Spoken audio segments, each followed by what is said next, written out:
प्यार है, इतना प्यार तुम्हें किसी और से नहीं। जो दूसरों से भी प्यार है वो भी इसलिए कि भाई इनको प्यार करेंगे तो ये हमें प्यार करेंगे। तभी तो पति कैसा शराबी, कबाबी, जुआरी, वेश्या, गमनी हो तो भी पत्नी उसको छोड़ती नहीं। वो कह रही कोई नहीं, आज नहीं कल अकाल आ जाएगी, कोई बात नहीं, घूम फिर के मेरे ही पास आएगा। किसी की पत्नी बहुत कर्कशा हो, झगड़ालू हो, बुरी से बुरी गुणों को रखने वाली हो, तो भी उसके साथ रहता। बोले बुढ़ापे में तो यही सहारा बनेगी, कोई बात नहीं, जैसी भी है मेरी है, अपनी बना के रखता है।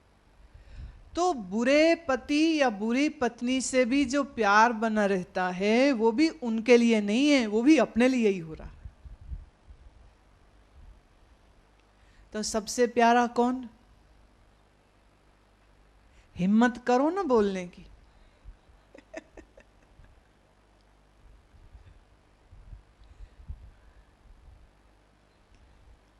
अपना आपा सबसे प्रिय। और महादेव जी कह रहे हैं जो गुरु को अपना आप जानता है, गुरु को अपने से भिन्न देख के प्यार नहीं करता है, जो गुरु में अपना आप देखता है, अपना आत्मा देखता है, गुरु को मैं ही हूं ऐसा मानता है, और इसके अलावा यह बात उसके हृदय में इतने निश्चय से है, और इसीलिए वो आत्मा को खोजने की बात नहीं कहे तो वो कहता है मैं तो अपने अंदर अपने गुरु को ही ढूंढ रहा हूं। गुरु कहाँ है?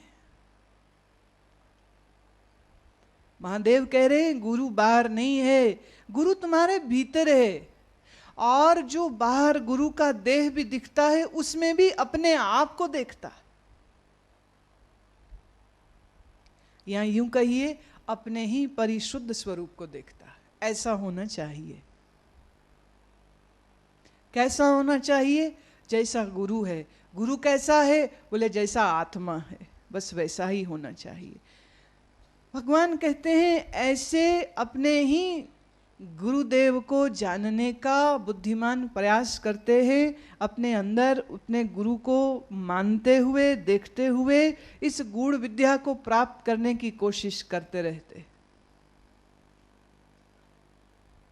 महादेव जी कहते हैं देहि ब्रह्म भवेद्यस्मात् त्वत्कृपार्थ वदामि तत् सर्व पाप विशुद्धात्मा श्री गुरु पाद सेवनात्। जिन गुरुदेव के चरणों की सेवा करके मैं अपने विशुद्ध आत्मा को ब्रह्म रूप जान लेता हूं, ऐसे कृपा करने वाले गुरुदेव की महिमा को कहता हूं। जिसकी चरण सेवा करके मैं सर्व पापों से मुक्त हो जाता। देखिए पाप कुछ तो होते हैं ज्ञात और कुछ होते हैं अज्ञात।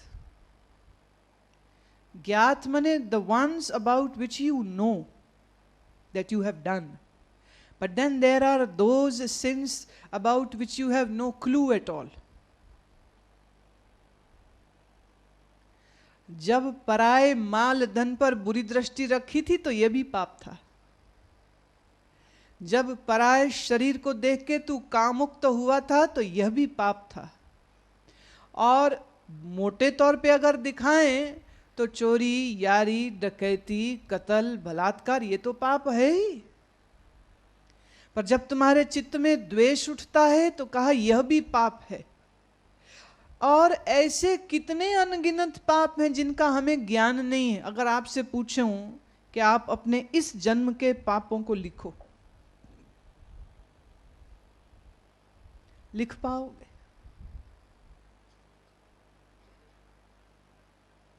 हम इतने बेहोश अपने जीवन को जीते हैं और ऊपर से अभिमान करते हैं कि हमसे ज्यादा सयाना और शुद्ध कोई हो ही नहीं सकता। इसलिए हम दूसरों की गलतियां तो गिनवाते हैं, दूसरों के कुकर्मों की लिस्ट अपने दिमाग में याद रखते हैं, पर हम खुद क्या करते हैं वो कभी नहीं देखते।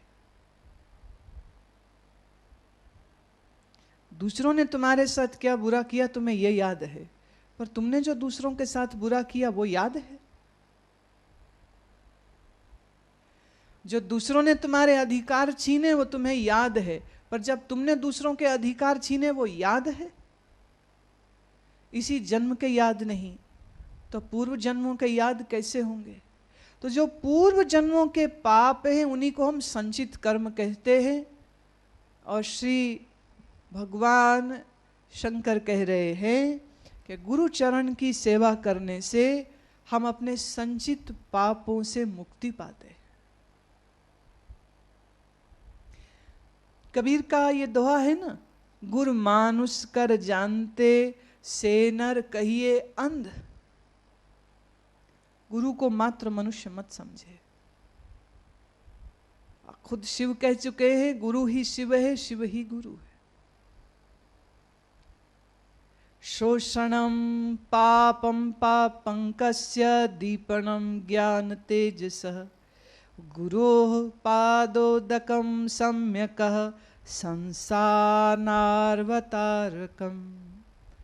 श्री गुरुदेव का चरणामृत पाप रूपी कीचड़ का सम्यक शोषक है, ज्ञान तेज का सम्यक उद्दीपक है और संसार सागर का सम्यक तारक है।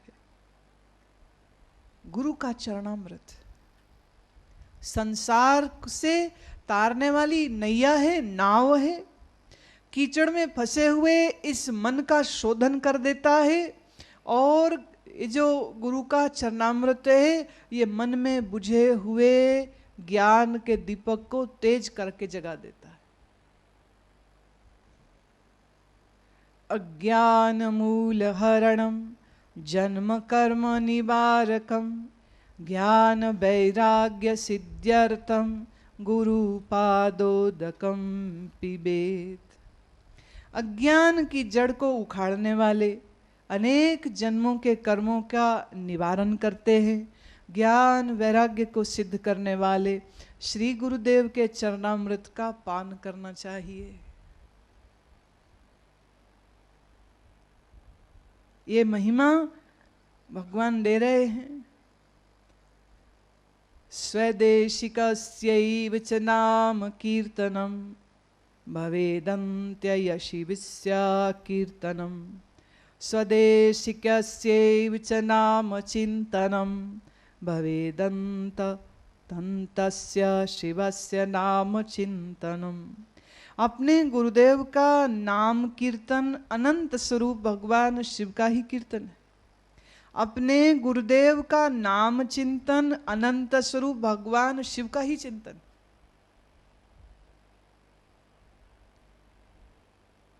गुरु का नाम चिंतन कहा, शिव का ही चिंतन है। गुरु के नाम का कीर्तन कहा, शिव के नाम का ही कीर्तन है। गुरु के स्वरूप का चिंतन कहा, मुझ शिव के स्वरूप का ही चिंतन है। ये गुरु गीता बोल रही।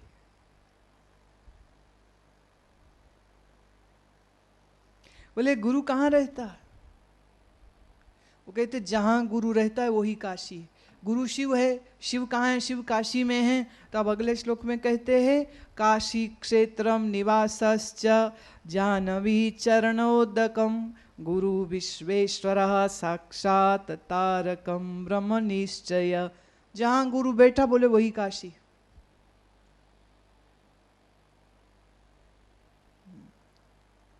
जो गुरु का चरणामृत है कहा वही गंगा। और गुरुदेव ही भगवान विश्वनाथ है, और निश्चय पूर्वक वो ही मेरा गुरु ही मेरा शिव है, ऐसी धारणा शिष्य के चित्त में होनी चाहिए। ये गुरु की कृपा का जो बंधन कोई और नहीं, कोई और नहीं, ये स्वयं महादेव कर रहे हैं। और महादेव जी की इस वाणी को अपने हृदयस्थ कीजिए और यह बात समझिए कि क्या आपका निश्चय ऐसा ही है क्या आपके निश्चय में गुरु को आप इसी प्रकार जानते हैं जैसा यह ग्रंथ इस समय कह रहा है?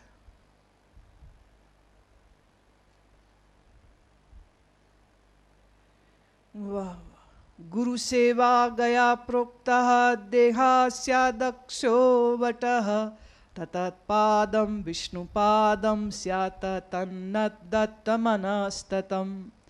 कहा गुरु की सेवा ही तीर्थराज गया, गुरु का शरीर ही अक्षय वटवृक्ष है, गुरु के चरण ही विष्णु के चरण है।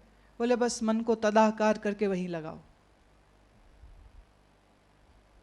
कहीं और लगाने की जरूरत नहीं, कहीं और जाने की जरूरत नहीं, कहीं कुछ और सोचने की जरूरत नहीं।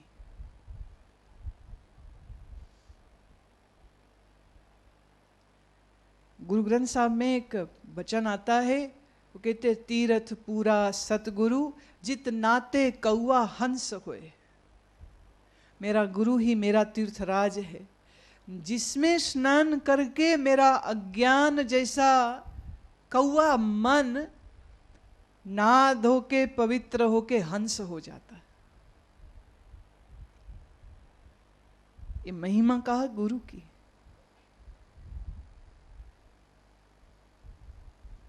ये आखिरी श्लोक अभी इसका ले रही हूं। ग्रंथ तो ये बड़ा है, पर बीच में से कुछ कुछ श्लोकों को हम ले रहे हैं। कह रहे हैं गुकारश्चान्धकारस्तु रुकारस्त निरोधकृत अंधकार विनाशितात् गुरु इत्याभिधीयते। गु शब्द का अर्थ है अंधकार, रू शब्द का अर्थ है प्रकाश। अज्ञान को नष्ट करने वाले जो ब्रह्मरूप प्रकाश, वो ही गुरु हैं, इसमें कोई संशय नहीं। गु और रू शब्द का अर्थ जो है वो दे रहे हैं कि गु माने अंधेरा, रू माने रोशनी। जो अंधेरे में रोशनी करे जिसको ही हम गुरु कहते हैं, इसमें कोई संशय मत रखो। पर चक्कर ये है, जिसको संशय है वो अपने आप को ज्यादा अक्लमंद समझता है, इसलिए तो संशय कर रहा है, पहली बात। दूसरा, उसका समर्पण नहीं है। जब समर्पण नहीं है तो वो शिष्य ही नहीं है। जो शिष्य ही नहीं है तो गुरु उसके लिए क्या करेगा? गुरु कुछ नहीं कर सकता है। It is a very subjective matter. आपकी श्रद्धा है या नहीं है, ये आपसे बेहतर कोई नहीं जानता। एक कथा कहती हूं। एक ग्रस्त गुरु थे, अपने शिष्यों के साथ वो एक छोटे से आश्रम में रहते थे। बाकी सब शिष्य धीरे धीरे छुट्टी लेके घरों को गए, 2 शिष्य रह गए। एक शिष्य से गुरुजी बड़ा स्नेह करे, दूसरे से थोड़ा कम, ऐसा एक शिष्य को लगे। तो वो जाके गुरु की पत्नी को कहता है कि माता देखिए, हमारे गुरुजी बड़ा भेदभाव करते। क्या अकल हो गई ना, गुरु के आचरण का भी पोस्टमार्टम कर रहा है कि हमारे गुरुजी बड़ा भेदभाव करते हैं, उसको तो प्यार करते हैं और मुझको प्यार ही नहीं करते। गुरु की पत्नी बड़ी समझदार थी, उसने कहा बेटा कुछ तो कारण होगा। बोले कारण क्या होगा? बस गुरुजी भेदभाव करते, और तो कोई कारण है नहीं। कहती नहीं, जहां तक मुझे लगता है इसका थोड़ा निर्णय इतनी जल्दी नहीं हो सकता है, कुछ करते। बोले क्या? बोले ऐसा है, तुम कल आओ, तुम कल आओ, कल बात करेंगे इस विषय पर। बोले ठीक है। पत्नी ने, गुरु माता ने अपने पतिदेव से कुछ ना कहा, बस इतना ही कहा कि आज कुछ आपके शिष्यों का परीक्षण होना है, तो जब तक मैं ना कहूं तब तक आप आश्रम से बाहर ही रहिएगा। बोला ठीक है। अब जब गुरुजी के पढ़ाने का समय आया, दोनों शिष्य आए। तो जिसने शिकायत लगाई थी गुरु माता को, वो कहता है माते गुरुजी कहाँ हैं? तो माता जी रसोई का काम कर रही थी।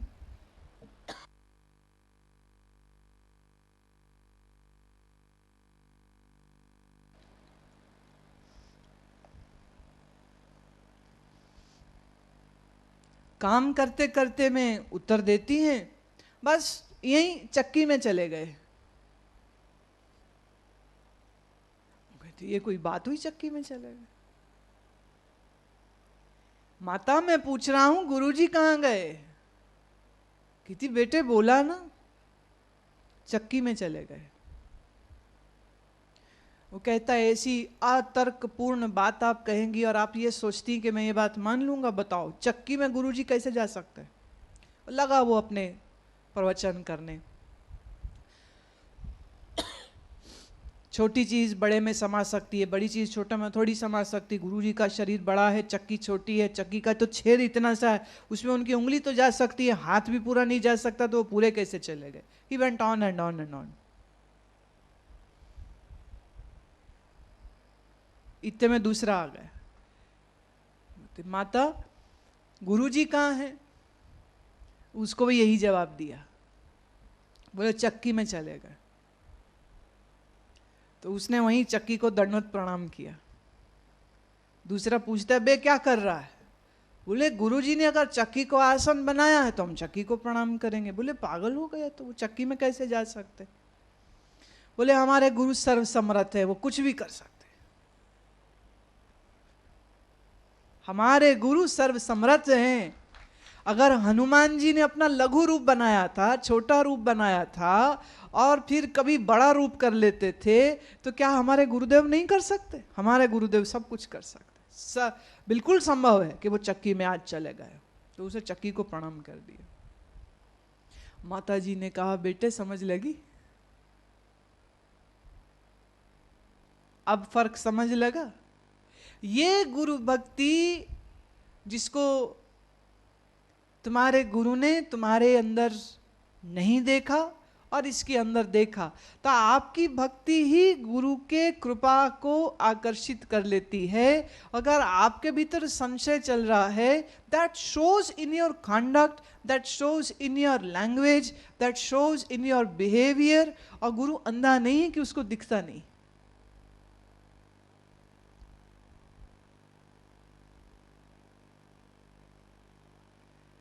You cannot apply logic on everything. There are some things which are above and beyond logic. जैसे कोई आपसे पूछे कि आप अपने 3 बच्चों में से अपने एक ही बच्चे को ज्यादा प्यार क्यों करते हो? क्या आपके पास जवाब है? या आपको रंगों में नीला रंग ही क्यों पसंद है? What is your favorite color? कोई कहेगा ऑरेंज, कोई ब्लैक, कोई ब्लू, कोई white. Why? Can you explain? यही कहोगे अच्छा लगता है, but can you give some reasoning why? You can not. There are some things which are beyond reasonings, but that doesn't means that the guru will be unreasonable. गुरु unreasonable नहीं है, लेकिन तुम्हारी भक्ति क्या कहती है?